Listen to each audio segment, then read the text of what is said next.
Como diz esse Salmo 68, né?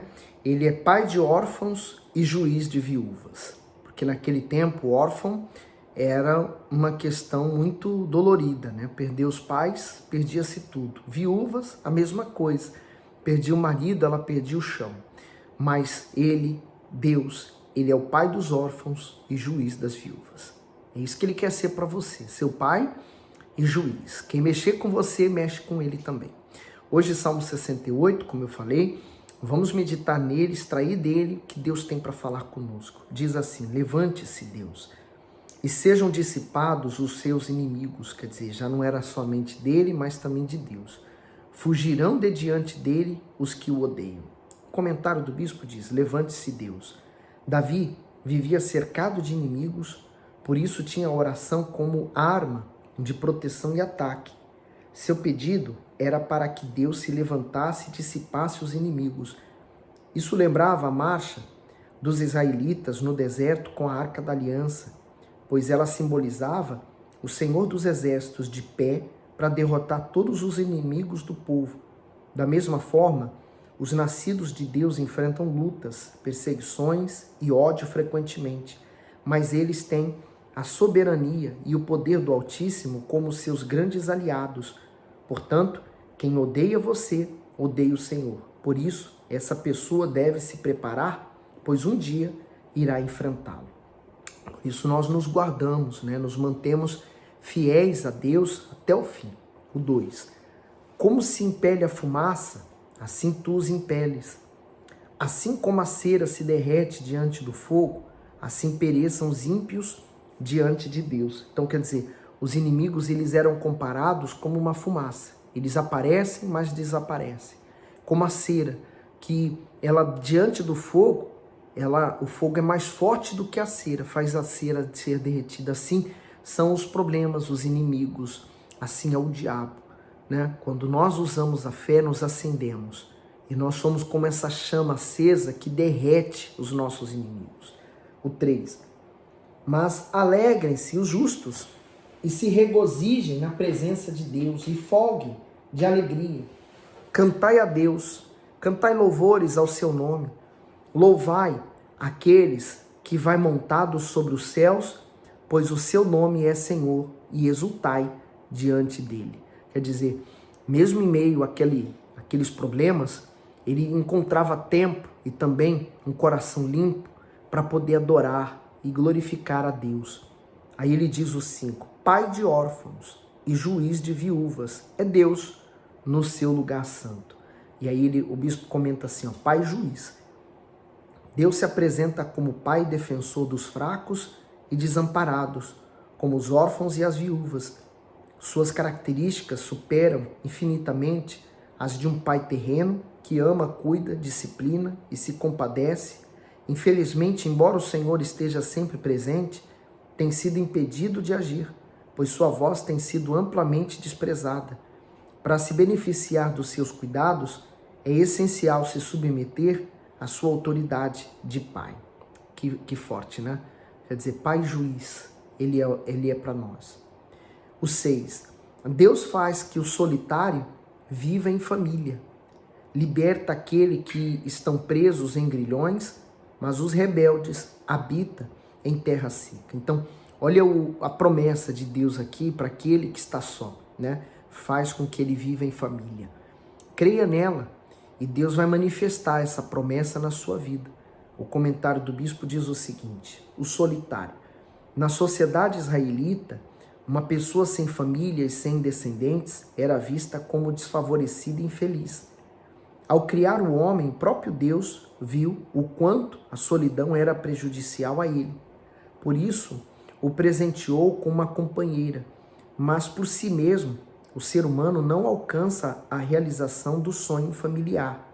Muitos conseguem se casar, mas não manter a felicidade, pois não recorrem ao autor da família e do amor. Então, a principal arma de quem quer vencer na vida sentimental é recorrer a Deus e entregar a Ele essa preocupação e crer que a promessa dele para você vai se cumprir. O 7. Ó Deus, quando saias diante do teu povo, quando caminhavas pelo deserto, a terra abalava-se e os céus destilavam perante a face de Deus. Até o próprio Sinai foi comovido na presença de Deus, do Deus de Israel. Você lembra que quando Moisés subiu ao monte, Deus estava ali, toda a terra tremeu, havia fogo, fumaça, quer dizer, a presença de Deus estava ali. É essa presença de Deus que quer estar em você. Por isso que é impossível uma pessoa que tem o Espírito Santo ficar acomodada. Ela, pelo contrário, uma pessoa quando ela recebe o Espírito Santo, ela se torna invencível, imbatível, ela não para.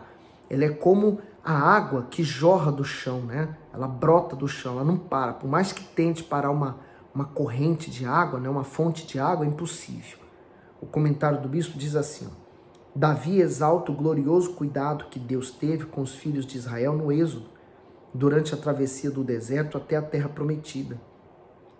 Todos os acontecimentos, desde o Monte Sinai, sob a liderança de Moisés, até o Monte Sião, sob a liderança de Davi, foram marcantes para que o reino do Altíssimo fosse estabelecido entre o seu povo.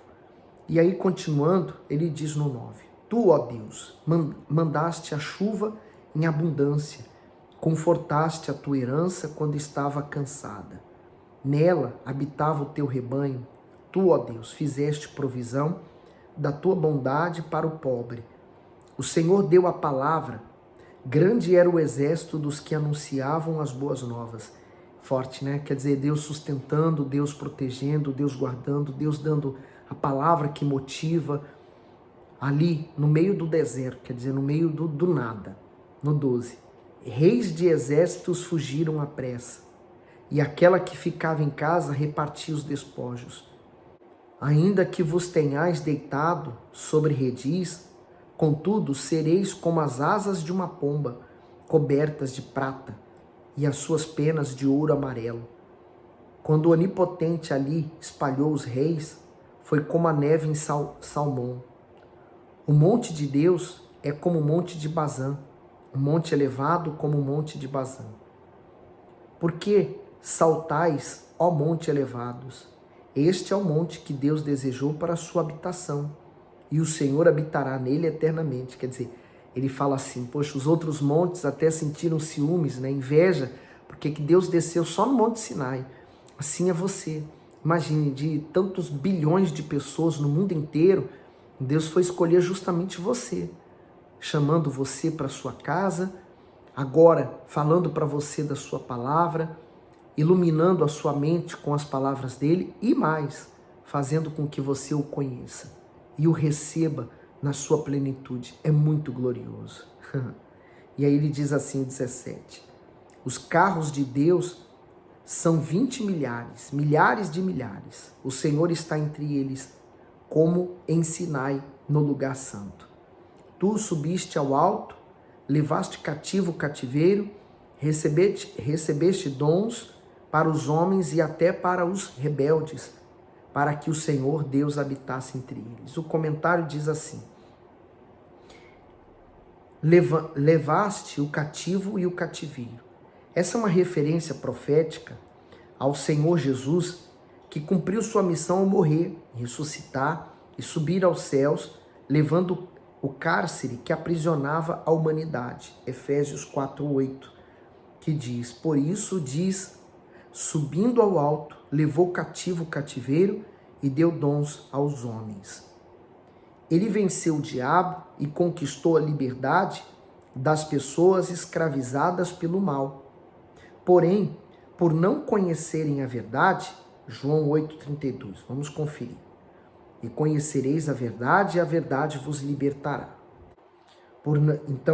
Porém, por não conhecerem a verdade, que liberta, muitas ainda têm permanecido acorrentadas às artimanhas malignas. A vitória final de Jesus se completará com seu retorno em glória para triunfar sobre os inimigos de Deus e estabelecer o seu reinado de justiça e de paz.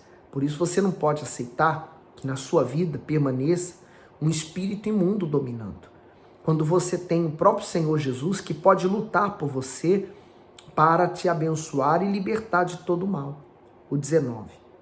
Bendito seja o Senhor que de dia em dia nos carrega de benefícios. O Deus que é a nossa salvação. O nosso Deus é o Deus da salvação. E a Deus, o Senhor, pertencem os livramentos da morte. O comentário do bispo diz assim: o Deus Salvador. O poder sobre a vida e sobre a morte está nas mãos do Altíssimo. Quando nos entregamos integralmente a Ele, não tememos a morte, porque ela não tem domínio sobre aqueles que creem e fazem a vontade de Deus. Ao contrário, em vez de medo ou angústia, nos alegramos, porque sabemos com quem iremos passar a eternidade. Por isso, eu vejo o seguinte, né? O ser humano, diante da morte de alguém que ele ama, ele nunca está preparado e também não aceita. É difícil aceitar a morte de alguém que a gente ama. Mas quando a gente tem o Espírito Santo, ele nos consola, nos conforta. Esse é o maior detalhe e diferença que Deus faz na vida dos justos. Quando a pessoa não tem o Espírito Santo, ela se torna inconsolável. E se ela tira o coração naquela pessoa, então ela é praticamente enterrada junto com aquela pessoa. Ela deixa de viver nesse mundo. Por isso a necessidade de você buscá-lo. No 21, mas Deus ferirá gravemente a cabeça dos seus inimigos e o crânio cabeludo do que anda em suas culpas. Disse o Senhor: eu os farei voltar de Bazã, farei voltar o meu povo das profundezas do mar, para que o teu pé mergulhe no sangue dos teus inimigos e no mesmo a língua dos teus cães. Ó Deus, eles têm visto os teus caminhos, os caminhos de meu Deus, meu Rei, no santuário. Os cantores iam adiante, os tocadores de instrumento atrás. Entre eles, as donzelas tocando adufes. Celebrai a Deus nas congregações, ao Senhor desde a fonte de Israel. Ali está o pequeno Benjamim, que domina sobre eles, os príncipes de Judá, com o seu ajuntamento, os príncipes de Zebulon e os príncipes de Naftali. O teu Deus, ordenou a tua força. Fortalece, ó Deus, o que já fizeste para nós. Por amor do teu templo em Jerusalém, os reis te trarão presentes. Repreende asperamente as feras dos canivais, a multidão dos touros, com os novilhos dos povos, até que cada um se submeta com peças de prata, dissipa os povos que desejam a guerra. Príncipes virão do Egito, a Etiópia, e estenderá para Deus as suas mãos. Reinos da terra, cantai a Deus, cantai louvores ao Senhor.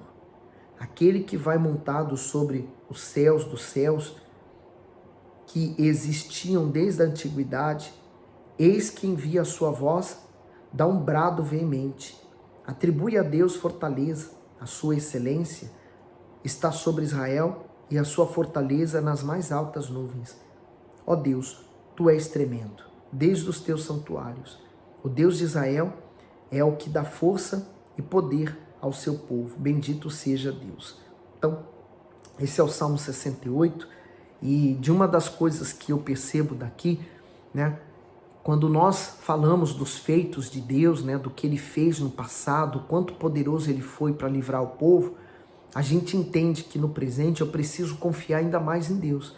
Porque diante das lutas, o nosso coração que é enganoso, ele nos tende a nos enganar, pensando que Deus nos abandonou, que diante daquela luta não vamos ter nenhuma vitória, quando na verdade é o contrário. Diante das lutas vão vir as vitórias. Mas me resta apenas fazer o seguinte: permanecer crendo, confiando que Deus está no controle de tudo e que tudo vai dar certo. Você crê dessa forma? Então Deus vai honrar você, tá bom? Manda esse salmo para alguém, não esquece de fazer isso, e Deus abençoe e ilumine você.